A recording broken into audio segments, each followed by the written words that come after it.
Olá, meu povo. Vamos iniciar agora a nossa quinta e última parte sobre as reformas protestantes, né? Vamos deixar agora de lado um pouco o luteranismo, o calvinismo e vamos agora falar de uma reforma que aconteceu na Inglaterra, que foi a reforma anglicana desse rapazinho aqui, Henrique VIII, namorador que só ele, ok?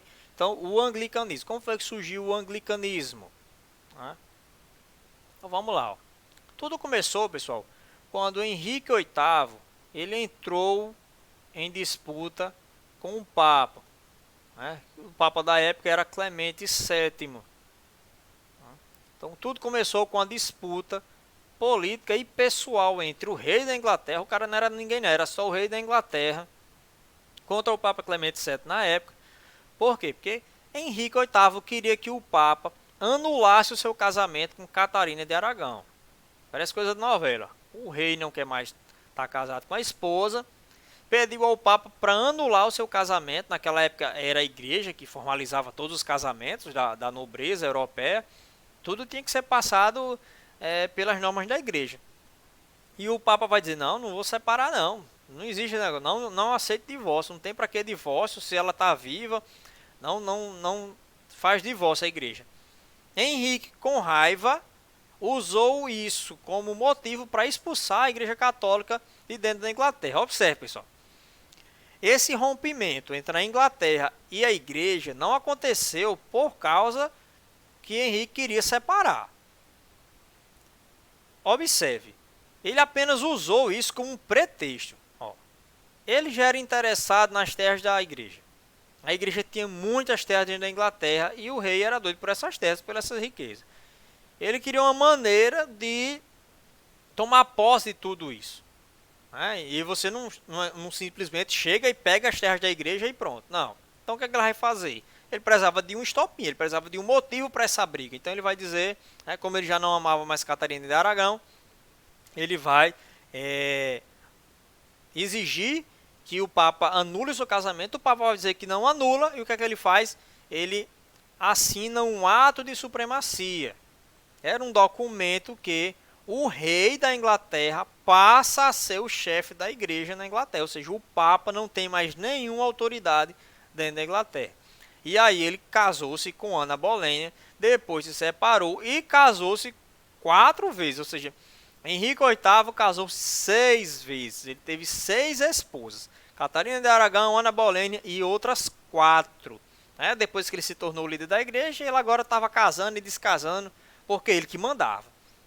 Então ele passou a assumir o controle de todas as riquezas que a Igreja Católica tinha dentro da Inglaterra, tudo passou a ser dele, tudo passou a ser do governo inglês, ok? Então o anglicanismo, que é o nome dessa igreja, a Igreja Anglicana, foi a igreja que surgiu da briga entre o rei da Inglaterra e o Papa, né? Porque o Papa não quis separar ele para que ele pudesse casar novamente, ele usou isso como pretexto para assinar o ato de supremacia e aí ele romper as ligações políticas e religiosas com a igreja. Então agora tem uma igreja dentro da Inglaterra onde o rei é o seu líder e não o Papa. Agora quem vai mandar na igreja dentro da Inglaterra é o próprio rei da Inglaterra. Ok? O que é que vai acontecer? Ó? As terras da igreja serão confiscadas e vendidas aos nobres, né? Para aumentar o poder político do rei, vai agradar os nobres, as famílias ricas. O culto e a hierarquia é semelhante à Igreja Católica, ou seja, ela vai ter o padre, tem um cardeal, tem um arcebispo. As mesmas divisões hierárquicas da Igreja Católica serão copiadas pela Igreja Anglicana. A autoridade do Papa não é aceita, claro, porque é o rei que manda, não mais o Papa. O latim é abolido dos cultos, por quê? Os cultos agora serão na língua comum, né? Na língua vulgar, ou seja, no inglês.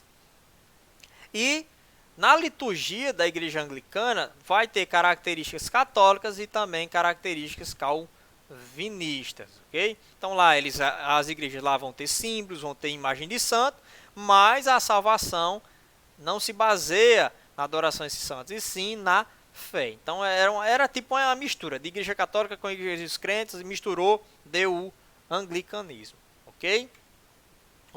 Quando a igreja católica viu que as ideias reformadas de Lutero e de Calvino estavam se espalhando, ela teve que tomar alguma atitude. E qual foi essa atitude? A contra-reforma. O movimento da contra-reforma ou reforma católica. É quando a Igreja Católica vai fazer uma remodelagem da sua doutrina, né? Vai abandonar algumas práticas e vai reafirmar outras. Foram as medidas da Igreja Católica para conter o avanço do protestantismo na Europa. Então, tudo que a Igreja Católica fez para acabar com o protestantismo foi a contra-reforma. Primeira coisa que ela vai fazer, o Concílio de Trento, ou seja, uma reunião. O concílio é uma reunião com todos os cardeais, arcebispos, os bichãozão da igreja lá, junto com o Papa. Então é uma reunião onde eles escrevem um documento. O que é que tem nesse documento? A reafirmação, ou seja, vamos dizer que é isso aqui e acabou, dos dogmas do catolicismo. Ou seja, as verdades absolutas continuam absolutas. Criação de seminários e do catecismo, né, para ensinar, para aumentar o número de missionários, para espalhar o pensamento católico. A criação do Index, que era uma lista de livros proibidos, né?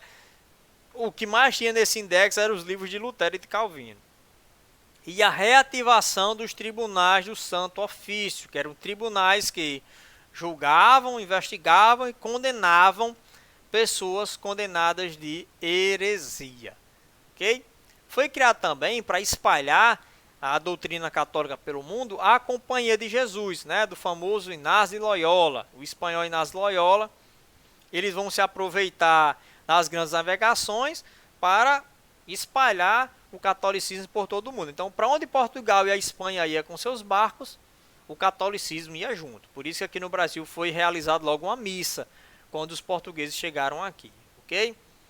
Ordem dos jesuítas, busca de novos fiéis na América, né? Aqui nós englobamos o nosso Brasil, né? Através da educação e da catequese. Por isso que os nossos índios foram catequizados pelos jesuítas, né? Por causa do movimento da contra-reforma. No Tribunal de Santo Ofício, era onde existia, pessoal, digamos que uma das principais, uma das marcas mais feias da religião medieval, né? Que eram as torturas,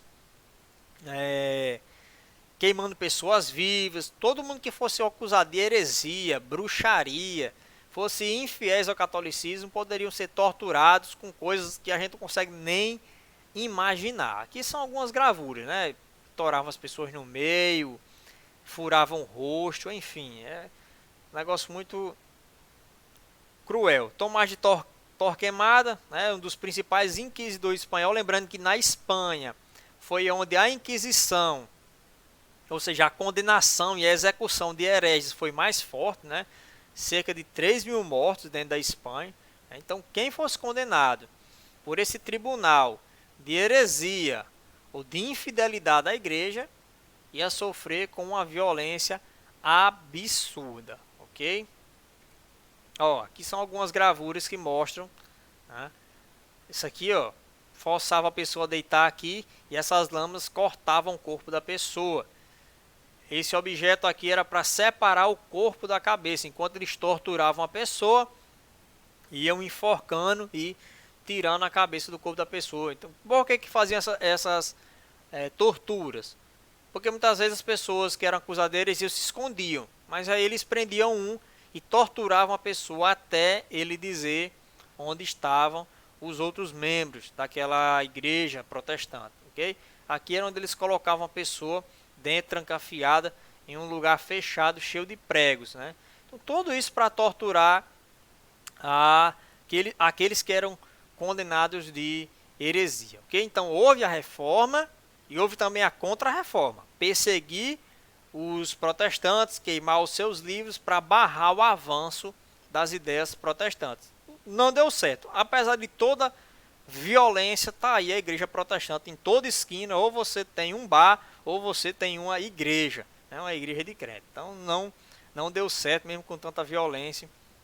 Então essa foi a nossa aula de reforma protestante e também nós vimos a reforma anglicana e a contra-reforma. Ok, pessoal? Então um forte abraço, até a próxima semana. Fiquem com Deus.